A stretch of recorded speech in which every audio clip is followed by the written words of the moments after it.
Hello and welcome. This is Network Africa on Channels Television with me, Cynthia Are. Now, what started out like a prank yesterday in Burkina Faso has escalated into a total ousting of President Michel Kafando and Prime Minister Isaac Zida, who were arrested on Wednesday. According to the coup leader, Gilbert Diendere, both leaders are in good health and will be released soon.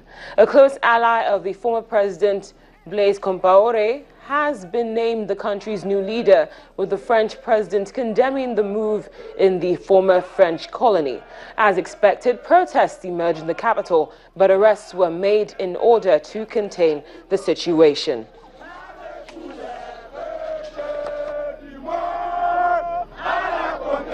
Now, before we take a better look at the analysis of this development, we go live to Abidjan, where the Voice of America's Emily Yob is standing by with the latest. Emily, thank you very much for joining us on Network Africa. Thank you, Cynthia. I'd just like to ask what the situation is at the moment. Are protests still going on? What's happening? No, Ouagadougou is almost like a ghost town. People are locked in their house, don't dare to go out. When a group of young people try to go out and protest, they are immediately broken by soldiers who chase them down the street. So people at the moment prefer stay at home. The shops are closed. There is almost no life in Ouagadougou at the moment. Now, my other curiosity is the timing of this coup. I was speaking to one of my colleagues just before I came on, and she said that this coup has been brewing in the last 2 years.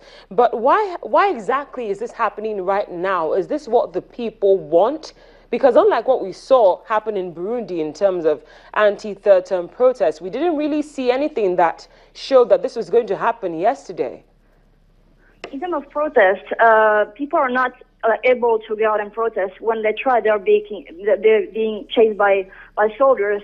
So for now, they're just waiting at home to see what's happening. But in terms of the people behind the coup being popular, they're not really popular among the population. Over the last 12 months, there have been 4 major crises involving these soldiers. And in February, actually, the civil society took the street to demand for it to be disbanded. They were accusing the unit of being behind political assassination during former President Blaise Compaoré rule.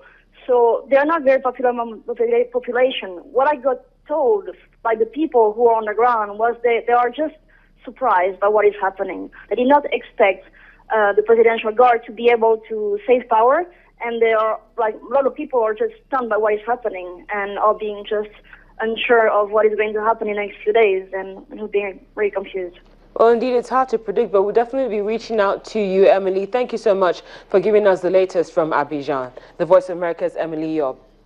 Now, just before we look at the analysis of what's going on in Burkina Faso, it's very important to note that Burkina Faso is not new when it comes to the issue of coups. You will recall that former President Blaise Compaoré took power in a coup which killed Sankara and ruled for 27 long years until he was ousted last year following street protests. Analysts say more effort should actually be channeled into developing the West African country, which is one of the world's poorest, especially when you take into consideration that its main export is cotton. And they're saying more effort should be channeled into developing the country rather than what we've seen happen right now in terms of coups.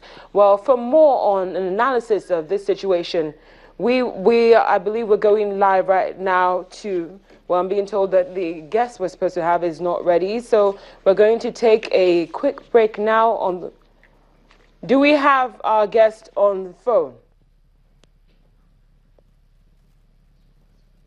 Dr. Rashid Akinyemi, thank you very much for joining us. Thank you very much for having me. Good afternoon. Good afternoon, Doctor. And now, I'd just like to get your view on this situation. What do you reckon we might see play out in the days to come in Burkina Faso with what's happening right now? But I think what happened in the recent days will still experience a lot of street demonstrations, both from those who are in support of the ousted president and those who actually in support of what happens now. So, I mean, we might see that the new regime there might have to crack down on protesters, and that might lead to another form of serious agitation. Now, That's what I am afraid of at the moment. Yes. Now, Doctor, we just spoke to the Voice of America's Emily Yob, and she's saying that the people of Burkina Faso are surprised at what's happening. But are you in any way shocked at what you're seeing unfold? No, I am not surprised because we could attribute what happened in Burkina Faso generally with the situation of democracy and democratization in Africa generally, which I am very suspicious of. But at the same time, I'm not surprised again because those that are going on the streets now, they remember their once a time hero, Sankara. And we shouldn't forget that there are calls out now since last year to exhume Sankara's body. They want to see it and the legacy that Sankara left behind. Don't forget that the wife is still strongly around, and young folks who never even were born before Sankara, they knew that somebody gave down a legacy, and that is the legacy of the Burkinabe people. So somebody who has gone through that form of revolution, they want to see that that revolution is carried through. So I think what's happening now is not a fight for democracy, but a fight for a vision that was never allowed to emerge as a result of the betrayal of the ousted president now. Well, Dr. Rashid Akinyemi, thank you so much for joining us. We'll definitely be reaching out to you as this situation continues to unfold in Burkina Faso. Thank you very much for joining us. Thank you very much for having me. It's a pleasure. Still to come on Network Africa. South African authorities might insist that they did the right thing by letting President Omar al-Bashir of Sudan leave, but the courts have once again said the state was wrong.